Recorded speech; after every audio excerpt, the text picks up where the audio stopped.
Narcissists are masters at creating a perception of perfection to the outside world so no one believes the victims. Dana S. Diaz was one of those victims. She often felt hopeless during her childhood and also as an adult. This made Dana feel stuck, and she felt dead inside.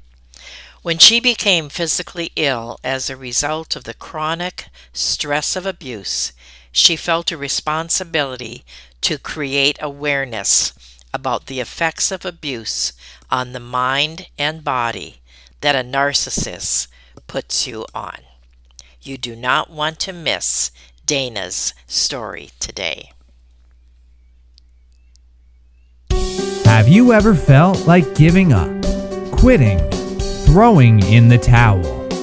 Welcome to Never Ever Give Up Hope featuring Carol Graham. She's an author, health coach, and motivational speaker.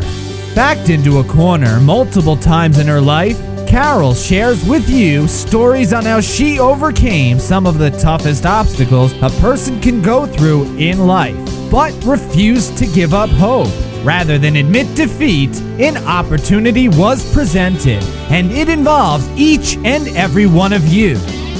Carol will feature spectacular guests who will share their messages of hope, encouragement, and their inspiration to prove why life's adversities only make you stronger. And now, welcoming the host of the show, here's Carol Graham. Educated in journalism and psychology from DePaul University, Dana Diaz's lifelong experience with abuse makes her an expert in the mental and physical struggles of victims and survivors alike. Welcome, Dana. Thank you so much for having me. So let's start with your story. Share as much of your story as you would like. Well, thank you. My story, unfortunately, sort of started before I was even born. My mother became pregnant with me as a teenager, and, back then it was not appropriate for a teenage girl to be pregnant, and especially be an unwed pregnant mother. So she was ridiculed, she was shamed, she endured a lot, and I don't dismiss that in any way. However, after she had me, she still didn't want me. She didn't even try to connect with me. And the ramifications just sort of set me up for, a lifetime of this, the mental and physical repercussions of it. So she was kind of emotionally neglectful. She kept physical distance from me. And looking back, I didn't understand this as a child. And, I heard the references to me being an accident and a mistake. I was called a bastard child at school. Teachers would refer to me as illegitimate.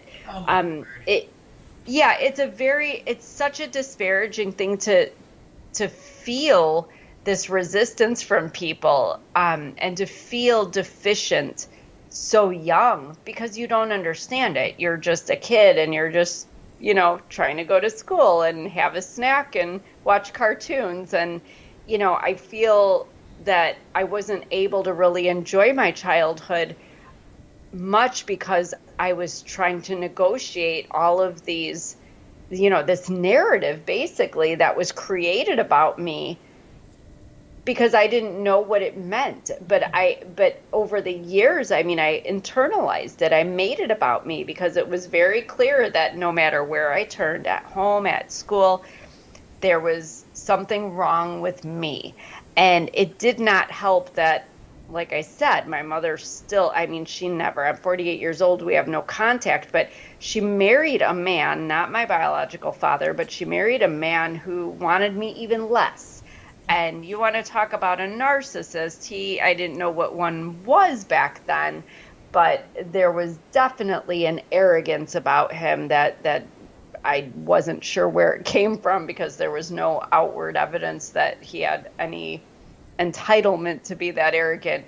Not that anybody should, but He was also physically and verbally abusive to me. So I have my mother making me feel a certain way, basically burdening me with her shame, of what she had done because she didn't want to face it, and scapegoating me for that. And then he is telling me every day, and I always tell people, when you're hearing this, I want you to imagine any child that you know that's maybe 4 or 5 years old, 6 years old.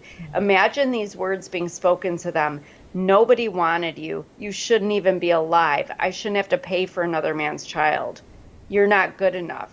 You're going to get fat if you eat that peanut butter and jelly sandwich. Your hips are spreading like a middle-aged woman. Like all these, I could go on with this tape that played in my head for years and years because this was every day. And then you follow that with the physical abuse because as much as our society back then, people have to remember, even in the 1970s, a woman couldn't file charges against a husband for domestic violence or abuse. So everything was very hush-hush. We don't talk about that. We don't bring that up. If I tried to go to grandma and say he's mean to me or mom doesn't like me, shh, don't talk about that. We don't talk about those things. That's just how life was and how society was. But I was a kid and I didn't understand this. So I would stand up for myself. I would speak up. But if I spoke up, my mother would tell me that I was lying to make things up. I was lying to get attention. She didn't believe me. And then she'd try to hush me up so she didn't get in trouble for being participant in the conversation, because I could see her fear that if we were caught by him having these conversations, if he heard what I was saying about him, there would be repercussions. So there was a fear then that I even took on myself. And then, all of this physical abuse that he was putting me through. I have been strangled and thrown downstairs and my head's been beaten against the wall. I picked up the phone once to call for help and was beaten with the phone. And so it was just such a terrible thing that I couldn't open my mouth, but I had to open my mouth because I felt very strongly I should stand up for myself. But if I opened my mouth, I still was, abused for it. So by the time I was a teenager and I was bigger and I was stronger, I started fighting back and I was very angry, and it didn't help ease the anxiety and the depression and all this other stuff that comes with that. And by then I had developed triggers. I knew with the sound of his footsteps on the stairs, pounding on every stair, like impending doom. I felt that. I knew what that meant. So then I carried these things in my life, my whole life, even after I left that home. But what was worse was what I carried into my life after I left that home in terms of relationships. Because as much as I knew it was wrong, and as much as I even looked at my mother thinking, how could she be with a man who treats us this way or treats me this way? I wasn't even sure the extent of their relationship, whether it had ever been. I'd never seen any physical abuse, but I couldn't imagine it was just for me. But I left that house thinking nobody's ever going to mistreat me. I'm never going to let a man treat me like that. I don't want to be anything like my mother. And the first thing I did, the first young man that entered my life, and ironically, I will never forget the second I met him. Instinctively, I thought, oh my gosh, he reminds me of my stepfather, my abusive stepfather. He's aloof, he's arrogant, he wants servitude. But what did I do? I went back I didn't know what a people pleaser was back then. I didn't understand all the psychology. But looking back, I could honestly say it's like my mind went into auto mode, survival mode. He doesn't like me. He likes servitude. Well, I better make him happy. It's up to me. I don't like his reaction to me. I better please him. I better jump through all these hoops and make everything right and make sure he's pleased with me. I need his approval. And where did that end me up? It ended me up in a 25-year relationship in which, 3 weeks after I met him, he threw something across the room at me and had a violent outburst. And it wasn't even over anything big. It was over a music CD that I had bought. Wasn't a big deal. But by the end, we're talking guns and knives, and he planned to kill me.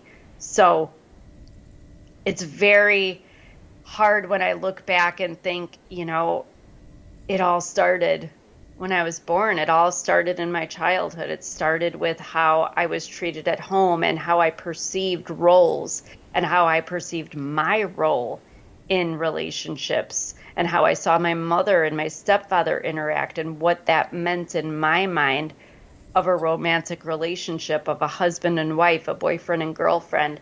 And no matter what I knew, my intellect told me one thing, I still fell into that same cycle. But the worst part of it, and the reason that I am so vocal and so open about it now, is that we've all heard this term, stress can kill you.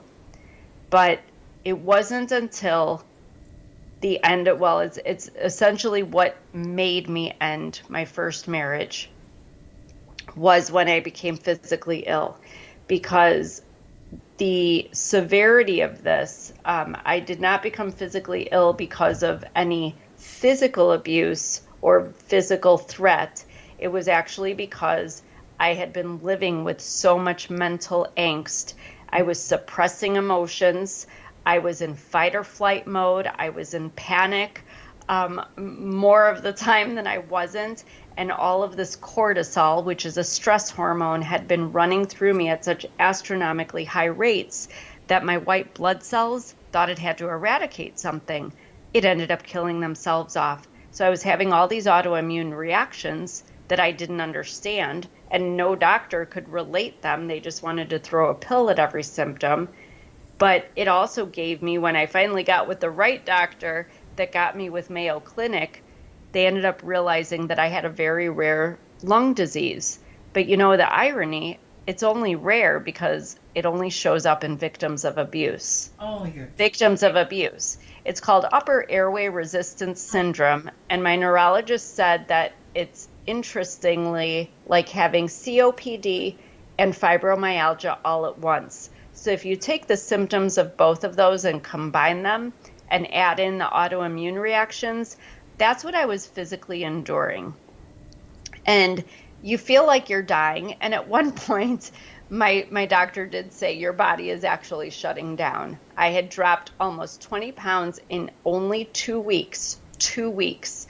People were looking at me like I was walking death.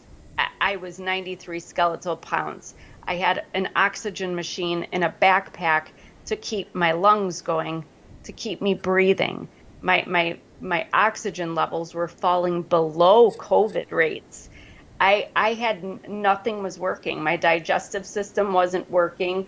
My muscles were tensing. I couldn't sit for 10 minutes without taking about 10 minutes to stand back up, because it's like I would go into rigor mortis. It was such an awful feeling to be 45 years old. I had been a cross-country coach for 9 years. I ran 5 miles every day. I ate apples and hard-boiled eggs for lunch. So why was this happening to a person that should be so healthy? It was because of the toxicity of the relationship. So I want people to understand that you don't have to have black eyes. You don't have to have a husband that wants to kill you. But if you are experiencing anything that is causing you so much mental suffering that you even begin to have stomach aches and headaches, I beg of you, don't dismiss that, because it's sad to me that I realize now that I've written a book about my childhood, I started having stomach aches and headaches almost every day around when I was 6, 7 years old, which was just shortly after my mother moved us in with her new husband, my stepfather. So I don't think that's a coincidence. And I realize that there's so many people out there as well that are autoimmune, or fibromyalgia is a big one, MS, all of these different, diagnoses that we're getting. But the interesting thing is that doctors don't ask about your trauma. If you go to a doctor of physical medicine, they are focused on the physicality of it. They want to address your symptoms, make you better in that way, and that's it. But they don't sit down and ask you if you have had abuse or trauma because you have a headache or stomach ache or because your hands go numb or whatever it is. They are looking at it scientifically. But I would beg of anybody who does have roots of abuse in their childhood. There's a wonderful book by a man, Dr. Gabor Mate. It's called The Myth of Normal. And in it, he says something very profound. If you take the word disease, it means dis-ease. And he says that's not an accident. When you are at dis-ease mentally, you will have disease in your body. That's interesting that you said that, because that is a poster in my chiropractor's office. I thought this. Well, I love that. Yeah, I know. I was just there this morning. I couldn't believe when you said that. Wow. Well, good. I'm glad that your chiropractor is aware. Exactly.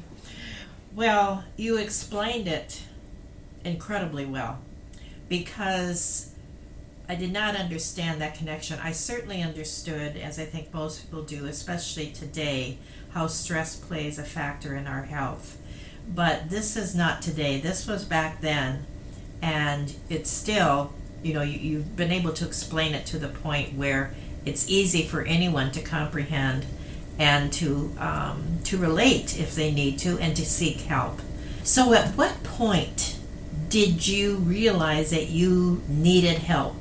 What was the pivot point there?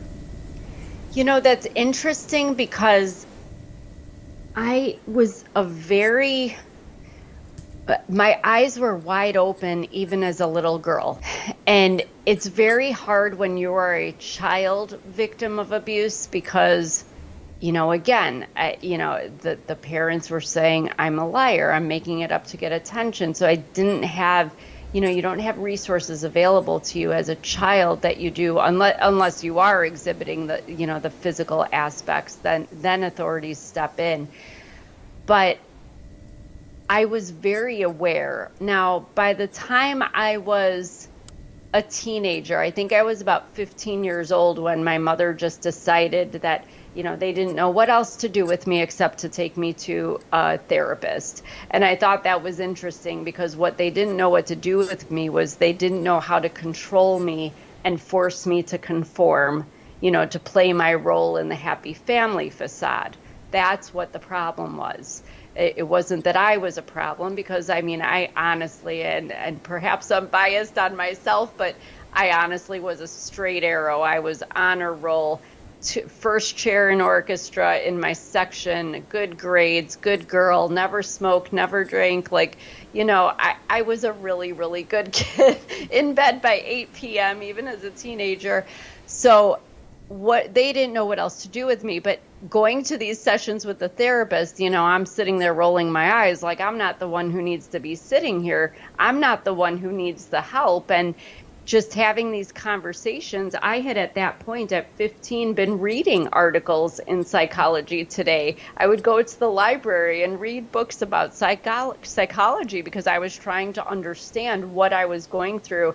And so we would have, somewhat intelligent conversations during my therapy sessions, and that just continued. So, by the time I was in college and I was over 18, I was able to seek my own counsel, and I always knew that I just needed somebody that, even if I had to pay them to talk, it was helpful for me to have somebody that let me feel heard. And even if they didn't understand, I was able to speak freely. Whereas when I was a child, again, I was hushed. Even my great grandma, who I love very much, and in my heart, she's my mother, as far as I'm concerned, I went to her a few times in my life, and she would just put her finger up to her lips, because we're supposed to respect my mother's decision, and that's her husband, and that's what it is, and we don't talk about it. So, and I know she didn't mean that, and that's just how, those generations, dealt with that type of thing. So I was glad to have that self-awareness. And I think that's the first step for anybody, is to just be aware. I don't appreciate when people say you need help or you should get help, but the reality is that nobody, even now, I have written 2 books, almost done with the third one. I've been on how many podcasts, I've spoken in summits for healing. But even now, a couple months ago, I realized, what? There's some things I still haven't completely worked out. I need to find the right person to help me along the rest of the way, because that's what we all need. We can't do it on our own. And let's be real. What did I really want in my childhood? I was looking for where I fit in, where I belonged. And as humans, we crave connection. When people are lonely or say, I have no one, I'm all alone, it's not that they're alone. It's not that they're alone at all.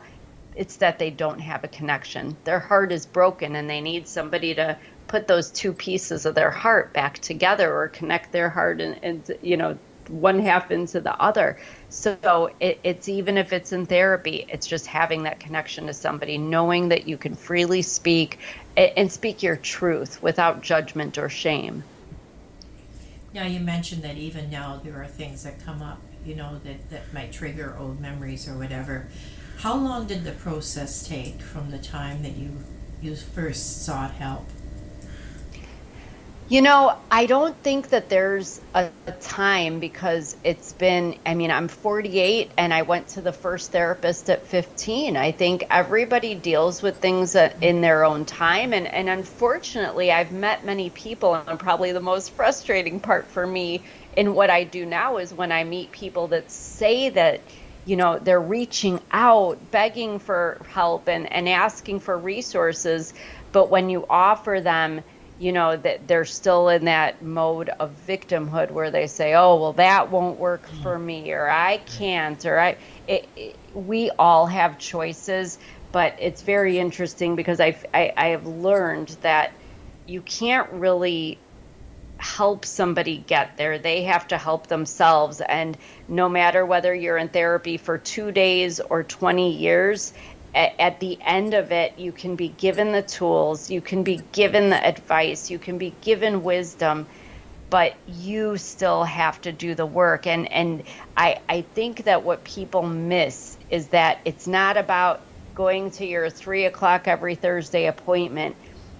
Physical health, if you want to exercise and have a healthy body, what do? Like for me, I walk an hour every day. I take an hour-long walk every day. I like the fresh air. I like to breathe. I like the exercise. Some people go to the gym and work out, every other day, whatever it is.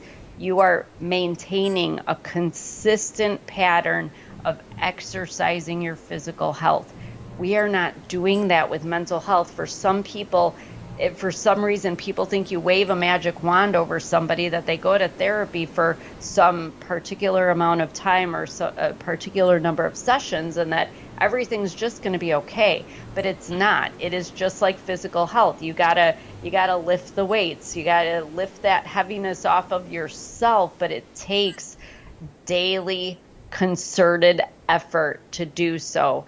That's something that therapy for one person could, they can feel good after a few years. Some people just need a few sessions because of a circumstantial, situation that they're in. But I think everybody comes to it on their own, and it'll endure for as long as they need it. And like for me, I didn't have it for probably 20 years easily, but it came to a point where, okay, I've gotten along just fine, but now I realize there's this thing specifically that I just don't know how to get past on my own. And there is no book that I have read, or YouTube that I've watched, or podcast that I have heard that has, flipped the switch in my head to make this thing, better for me. So now I need to reach out for help. So I think I've come to terms with, I think it's lifelong. Just like your physical health, if you want to be healthy, you got to eat healthy, you got to make healthy choices. Same for your mental health. You just have to continue the pattern and take it on your own. And I think the big part of this, the biggest part of healing, is to give yourself grace. I think that we put pressure on ourselves, that we got to do something in a certain time, or we got to be it is what it is. And I'll tll you what, you can be doing really good and have a setback. You can not even need therapy and be at peace and everything's fine. And then you have a dream and it brings up a suppressed memory, something you haven't thought of in 30 years, and it really upsets you and takes you back to dark places. It happens. But you just have to embrace that this is your journey and yours is unique, just like everybody else's, and everybody's having a human experience. And you just have to take it for what it is. But if you can be self-aware, be aware of what's happening when it's happening, be aware of how you feel, embrace those emotions, sit in those emotions, feel the emotions. Don't just put them under the rug. Don't disappear or distract from them. Sit with them, feel them, process them. Then you're going to get somewhere. One thing I appreciate about you as you're sharing your story is that there is no bitterness. And that is phenomenal. And my hat is off to you. And consequently, that's how you can help others, because people will see that passion in you, that because you have been there, you want to help them. And I appreciate you sharing as you did this morning. Thank you. The other thing that I wanted, you did say a couple things that I wrote down here that I appreciate before we go into the second half of this interview. And one was, kindness has a domino effect, even on yourself. Forgive yourself and know that it only can get better, because you probably had moments where you blamed yourself, I would assume. Absolutely. And I think that's the most loving thing you can do. Forgiveness is a very personal thing. And,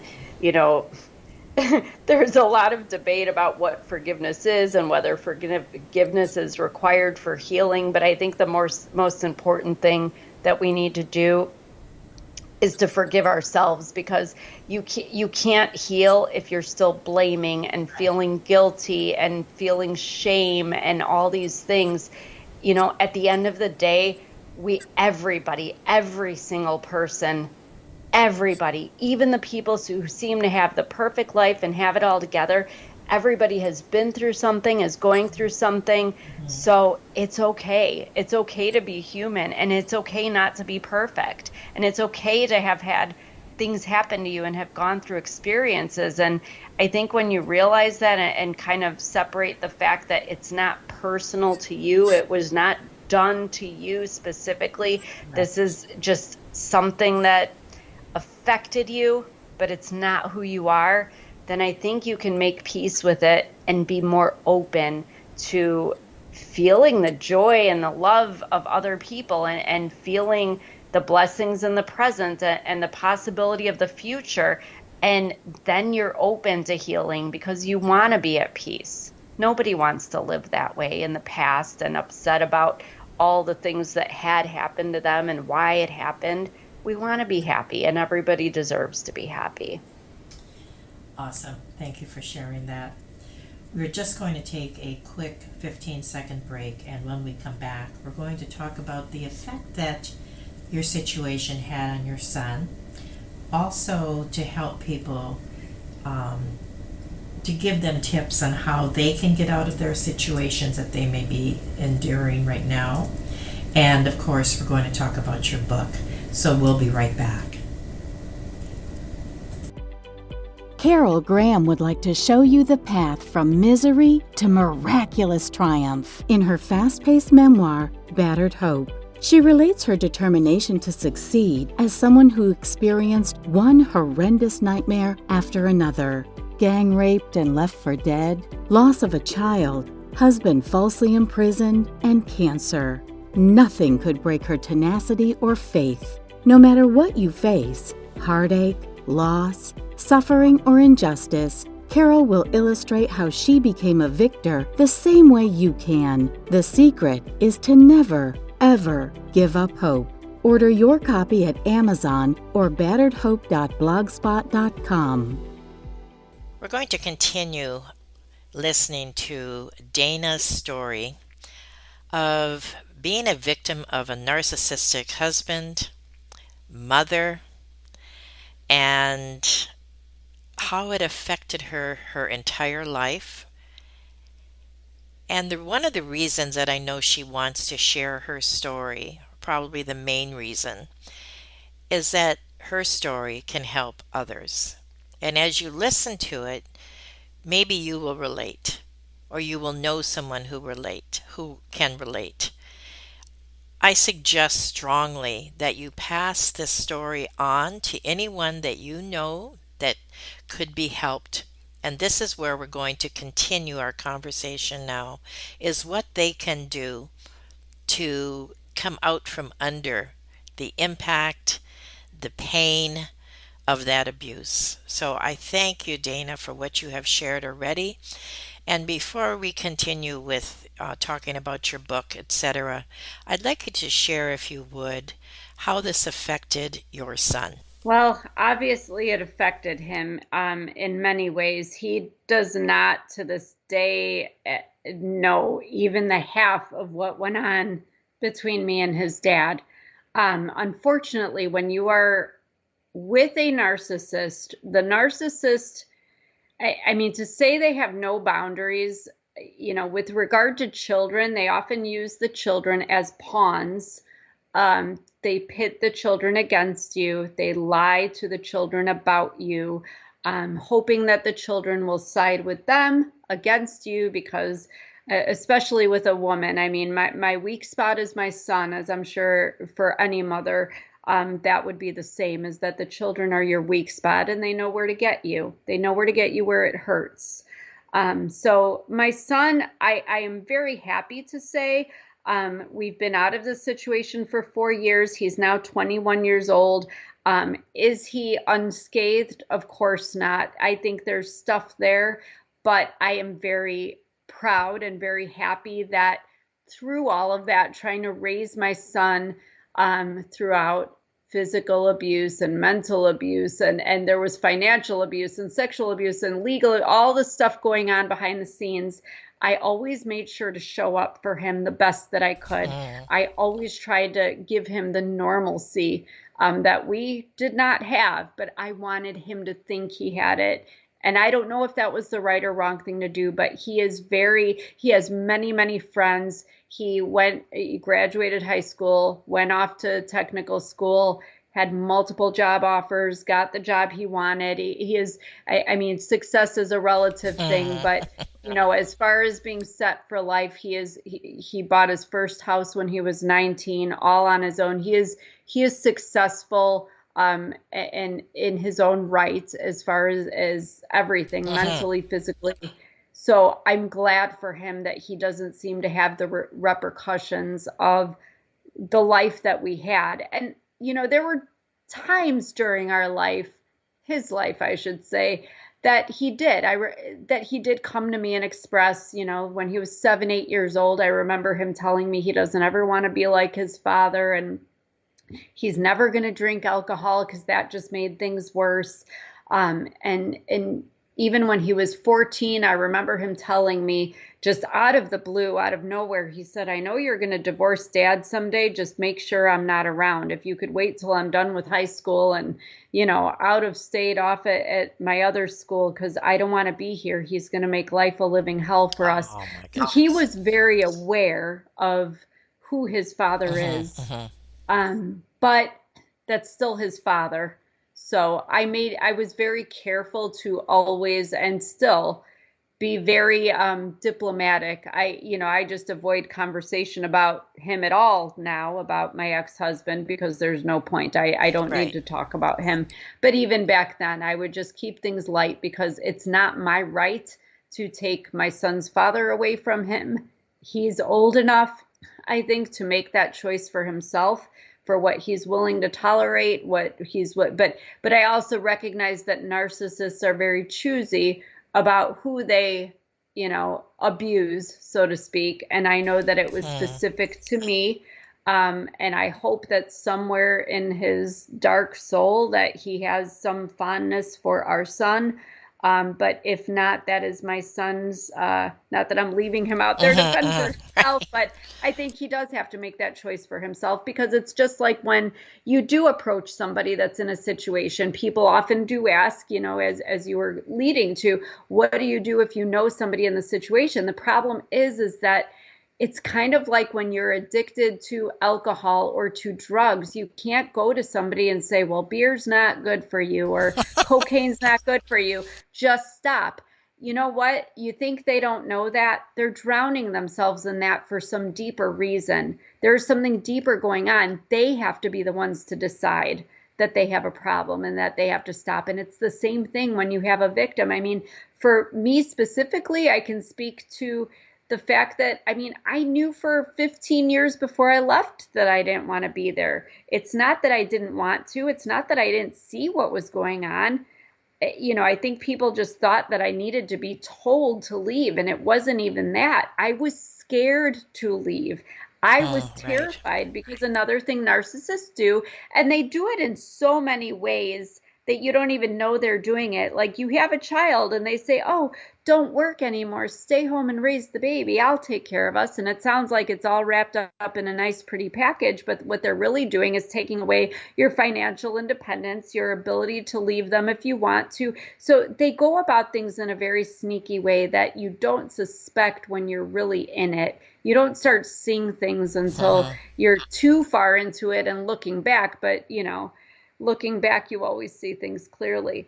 So it's very hard to really get through to somebody. I think somebody just needs to come to the terms on their own, just like with any other addiction, and then decide what's best for them. Because unfortunately, it's not what people want to hear, but sometimes there have been a couple times, even when people have come to me, reached out to me, where based on what they tell me, I think it is better for them to stay. I think it is safer for them to stay, safer for their children.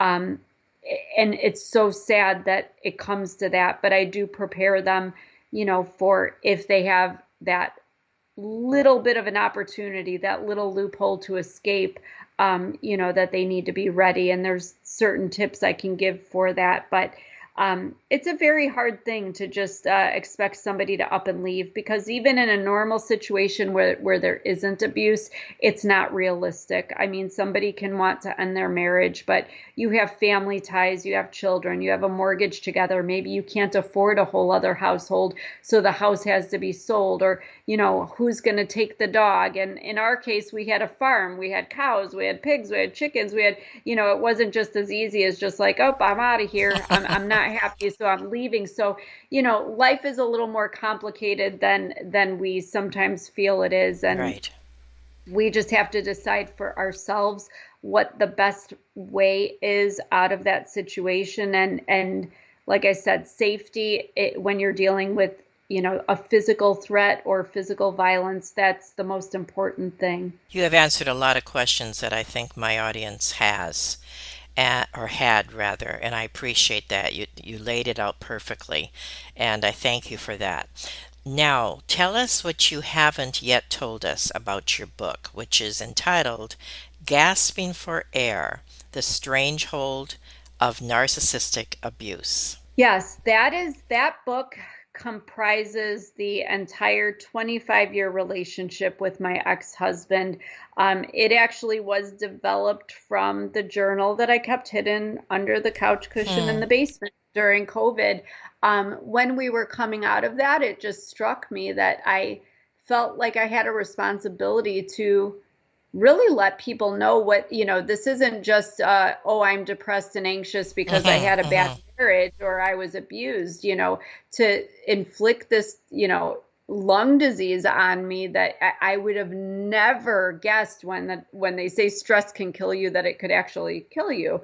But it's also something that's alarming to me that so many people don't really understand what abuse looks like from the inside versus the outside. So what's different about my book is I did not, you know, when I first met with my publisher, she said, oh, well, you know, the poor woman and the husband's a big bully. That's been done and over, and boo-hoo, poor you. And she didn't mean that insensitively, but she said, if you want this to be different, you have to be completely raw and open and honest. And you weren't always an angel either. And I'm like, well, I could straighten my halo out right now. But, you know, the reality is she was right. And I think what's different about my book is that there are things that I'm very ashamed of that whether they were thoughts or actions, things that happened in that relationship that I feel like I was pushed to do those things, but at the end of the day, I take accountability that they weren't right. It wasn't the right way to go about it, but